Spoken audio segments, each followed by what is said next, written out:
Les amis, on est toujours au Geek Live Festival et mon prochain invité est un passionné de cinéma. C'est Monsieur Mea. Comment ça va? Bienvenue. Merci, ça va bien. Ça va bien? Tu passes un bon week-end? Oui, oui, oui, oui. La voix qui commence à partir, mais tout va bien. C'est au bout du deuxième jour, c'est normal. Avant de passer à l'interview, moi je fais souvent un peu le portrait. Par exemple, si tu étais un film, tu serais quel film par exemple? Ou une saga? Retour vers le futur. Ah, déjà tu marques un point. Je suis un fan de Retour vers le futur. Si tu avais un moyen de transport geek, est-ce qu'on est Ouais, sur non, la ça va être trop DeLorean? facile. Bah ouais, non, mais je veux dire, ça va être un peu. Mais non, la voiture, l'Austin, oui, l'Austin dans James dans Goldfinger. Ah, première fois qu'on nous le dit, ça dans du week-end. Enfin, l'Aston Martin. L'Aston Martin, voilà, qui est culte, bien évidemment. Si tu avais une arme geek, là c'est plus compliqué. On rentre dans les détails. Une machine à voyager dans le temps. C'est une arme. Oui, ça reste une arme, hein. On l'a pris dans Retour vers le futur. Ça, j'alterne. Retour vers le futur, James Bond. Voilà, marche. comme ça. Est-ce que le prochain ce sera 07? Une série télé, si tu étais dans une série télé. Timeless. Timeless, tu peux t'expliquer aux personnes C'est qui une ne série connaissent qui pas. passe. Bon, une série en question Netflix. C'est une série de voyage dans le temps, donc c'est pour ça que. Mais non, c'est une série que j'adore, mais c'est même pas en plus en rapport avec ça. C'est en gros si Time Cop avait été sur son concept d'un mec qui voyage dans le temps pour arrêter des bandits du temps. D'accord, C'est comment dire, c'est un groupe qui a créé une machine à voyager dans le temps et se l'a fait piquer par un groupe terroriste. d'accord. Et donc ils ont une autre machine qui est qui est le prototype. Donc ils appellent le canot de sauvetage, qui est un truc un peu branlant. Et donc au moment, ils savent quand est-ce que les autres vont dans le passé, et avec l'aide d'une historienne, d'un militaire et du conducteur, ils vont ensuite à chaque fois empêcher les personnes de modifier le cours de l'histoire. Et des fois ils le modifient et ça apporte des modifications quand ils reviennent dans le présent. C'est vachement bien. Ça dure que 2 saisons et c'est super. Donc à conseiller, hein, si vous n'avez rien à regarder en ce moment. Il y a une version argentine, il paraît, ou en tout cas sud-américaine, et il paraît qu'elle est bien aussi, mais je ne l'ai pas vue puisqu'elle est plus galère à trouver. D'accord. Et au niveau série télé, du coup, il y a ça. Alors, est-ce que tu joues un peu aux jeux vidéo? Oui, oui. Quel est le dernier jeu vidéo qui t'a vraiment marqué? Marqué, en tout cas pour l'instant je l'ai pas fini encore, mais je suis sur Dragon Quest 11 Oui. et il est vachement bien. Alors normalement je suis pas trop RPG, enfin en tout cas pas les combats en tour par tour. Parce que j'aime bien quand ça va vite. Et là, l'univers est super. Le monde, j'avais pas trop aimé le Zelda Breath of the Wild, je sais, parce que Il y a deux écoles, hein. bah, il est Nathan à côté de toi et du même avis. il est trop grand en fait pour moi, et je me suis, il y a trop de trucs à faire, et j'aime bien être dirigé.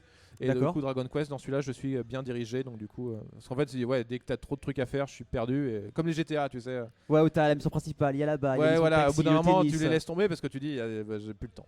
T'en as marre. Donc, sur ta chaîne YouTube, tu parles beaucoup de films. Oui. Comment tu t'es dit, tiens, je vais.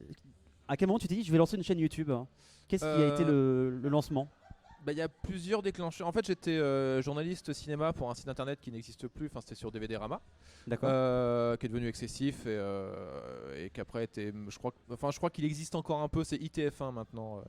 Et en fait, j'étais ça. Puis tu taffes pas beaucoup, pas tout le temps. Et du coup, en parallèle, j'étais téléopérateur.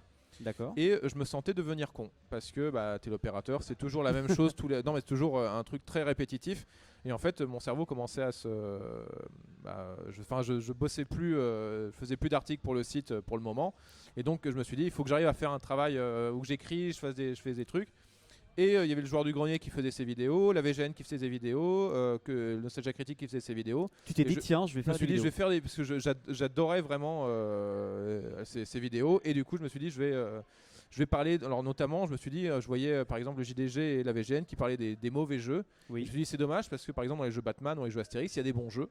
Et j'aimerais bien en parler. Et c'est comme ça que je me suis d'abord lancé dans le jeu vidéo parce que j'avais peur que si je parlais cinéma, YouTube allait me sucrer pour les images. Et j'en ai mis de plus en plus, et dès que j'ai vu que finalement je pouvais montrer des images de films, je me suis dit je vais parler aussi de cinéma parce que c'était ma formation et que c'est un univers qui me passionne. Et du coup je bosse sur le jeu vidéo pour d'autres choses, genre pour D'accord. Gamecult, et Oui. pour le cinéma sur ma chaîne parce que ça me permet d'alterner. Les deux et pas faire tout le temps, du coup, la Pas, même voilà, chose. pas faire un seul truc. Est-ce qu'il y a une vidéo qui t'a vraiment fait connaître du grand public? Ou c'était au fur et Euh, à mesure du temps, en fonction du contenu que tu proposais?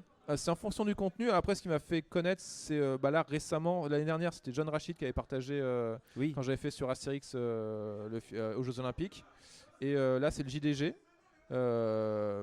Du coup, sur Mars Attacks, mais il a partagé la chaîne dans une de ses vidéos. Donc, c'est surtout ça qui m'a fait connaître, et le partage toujours. Mais la vidéo où les personnes sont tombées juste pas poussées par quelqu'un, c'est Jurassic Park. Beaucoup Retour vers le futur et Astérix aux Jeux Olympiques et Sliders. D'accord. Parce que voilà, c'est des vidéos où j'ai eu l'impression, en tout cas avec les commentaires, que beaucoup de personnes découvraient ma chaîne avec ces vidéos-là sans avoir été, sans avoir eu on va dire de publicité par quelqu'un de plus connu. Bah moi, je vais être honnête avec toi. C'est Retour vers le futur qui m'a fait connaître tes vidéos. Vraiment par hasard. C'est dans les miniatures à la droite des vidéos. Et moi qui suis un fan du coup de cette trilogie, je me suis dit bah tiens, je vais regarder. Et puis voilà comment j'ai connu ta chaîne. À côté de toi, c'est Nathan, l'un des chroniqueurs de l'émission. Bonjour. Nathan, avec quelques petites questions également à te poser. D'accord. D'accord. Je te comme tu veux. Oui, du coup, moi, comme Aurélien, je t'ai découvert grâce à Retour vers le futur parce que je suis un grand fan de Retour vers le futur et je suis un big watcher. Du coup, j'ai un peu tout bouffé après ce que tu faisais. J'ai beaucoup aimé celle sur Michael Jackson, dont le final de ce triptyque. Je crois que c'est 3 vidéos. Hein. J'ai chialé, hein, faut dire ce qui est. Et au fur et à mesure de tes vidéos, j'ai cru comprendre que tu avais au final 2 grandes passions, parce qu'on parle de jeux vidéo et films, mais il y a aussi la bande dessinée, et notamment Picsou. Oui. Et tu as aussi cet univers de la ruée vers l'or, du Klondike, etc., qui te passionne. Et j'ai envie de... Qu'est-ce qui t'a marqué en premier? C'est-à-dire, est-ce que c'est Picsou qui t'a emmené vers le Klondike ou c'est l'inverse? C'est là où Don Rosa est assez fort. Déjà, Karl Barks, mais Don Rosa poussait encore plus ses recherches historiques. Donc Don Rosa, pour les personnes qui connaissent pas, c'est dessinateur de Picsou dans les années 90, début 2000. Après, il a eu un problème à l'œil, donc du coup, il a arrêté. Mais voilà, et Karl Barks, c'était à partir des années 50, à partir des années 40. Donc, c'est des histoires de Picsou qui passaient dans Picsou Magazine, qui passent toujours dans Picsou Magazine. Des histoires d'aventure, très Indiana Jones. D'ailleurs, Indiana Jones s'est inspiré de Picsou, entre autres. Et pour mettre un moment, donc Don Rosa a fait la jeunesse de Picsou, ce qu'on appelle, et du coup c'est 12 épisodes, maintenant il y en a plus, mais c'était 12 histoires qui racontaient comment Picsou a fait fortune, et beaucoup d'histoires, beaucoup de recherches dedans, et ça m'a passionné vraiment sur plein de choses, sur l'or du rand en Afrique du Sud, sur pareil en Australie, ce genre de choses, et sur la ruée vers l'or, et vraiment un univers qui m'a passionné. Voilà, c'est ça qui m'a vraiment poussé ensuite à me passionner pour ces périodes, ce genre de choses. C'est Picsou qui t'a emmené vers le Klondike, parce que j'ai vu que tu avais fait un jeu aussi sur la ruée vers l'or qui était très intéressant à regarder, cette vidéo. Et du coup j'avais une deuxième question par rapport à YouTube en général. Tu es entre guillemets sans offense un dinosaure de YouTube, et tu es encore dans le rythme de sortie de vidéo à l'ancienne. C'est-à-dire qu'on n'est pas sur un rythme effréné de 3 vidéos par jour. Je pourrais pas. Alors là, moi la question c'est comment tu vois le YouTube un peu d'aujourd'hui, toi qui es là quasiment depuis le début. Ça évolue tout le temps. De toute façon, là en ce moment c'est beaucoup sur... Alors, de toute façon YouTube ça a toujours été très sur le voyeurisme en fait, puisque même quand c'était du let's play on avait une voix qui nous parlait, ce genre de choses. Et en ce moment donc c'est très très vlog, très très partage de choses, de moments de vie. Mais ça c'est un YouTube. Et il y a le YouTube culturel qui est toujours en progression, et il y a des personnes qui disparaissent, des personnes qui arrivent. Donc c'est 2 YouTube, et je pense que les 2 cohabitent et qui ont toujours cohabité. Donc pour moi YouTube a toujours été à peu près pareil. L'évolution a toujours été un peu similaire, sauf que la technique augmente. Là le seul souci maintenant qui pourrait arriver à quelqu'un qui veut faire une vidéo, même si on peut avoir de la bonne technique assez facilement, on va dire. Bon, faut avoir du budget, mais en tout cas avant c'était l'image était dégueulasse, le son était dégueulasse. Maintenant la technique est beaucoup plus poussée. Et effectivement, je pense que quelqu'un qui arrive sur YouTube avec une image un peu cracra sera peut-être pas risquerait de moins être vu que maintenant, parce qu'il y a de la concurrence avec de la bonne qualité.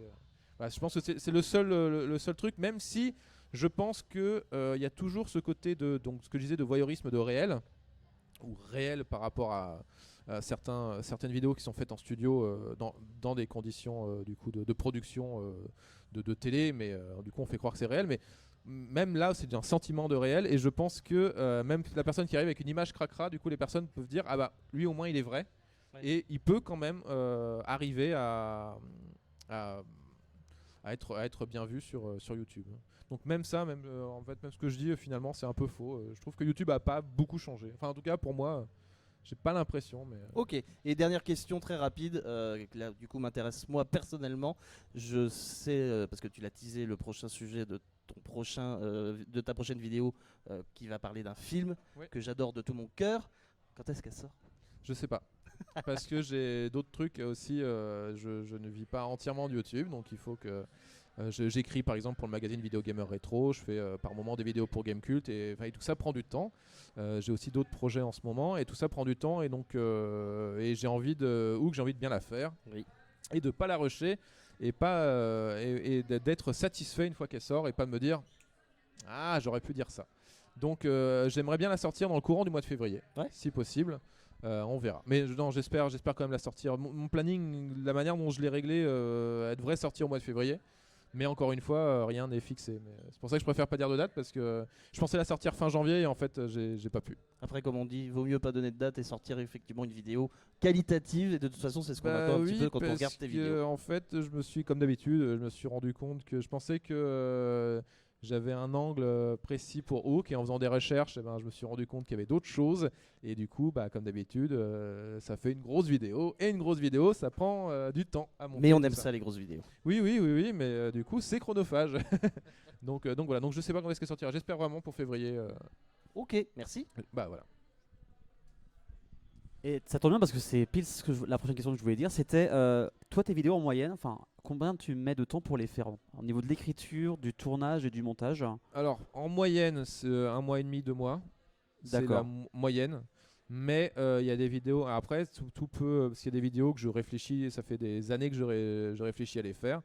Il suffit juste qu'à un moment j'arrive à avoir le déclic. Par exemple, j'aimerais parler de The Mask un jour, et pour l'instant je n'arrive pas à trouver, enfin j'arrive toujours pas à avoir le déclic. Parce que je pourrais dire oui, effectivement c'est pas le même que la bande dessinée, mais je me dis déjà plein de personnes l'ont dit, et une fois que tu as dit ça, qu'est-ce qui enfin voilà, ça fait pas, il y a plus à dire. Donc pour l'instant voilà, et donc il y a des vidéos comme ça où ça fait genre la vidéo sur Tintin que j'ai faite l'année dernière, ça faisait déjà 3-4 ans que je cherchais.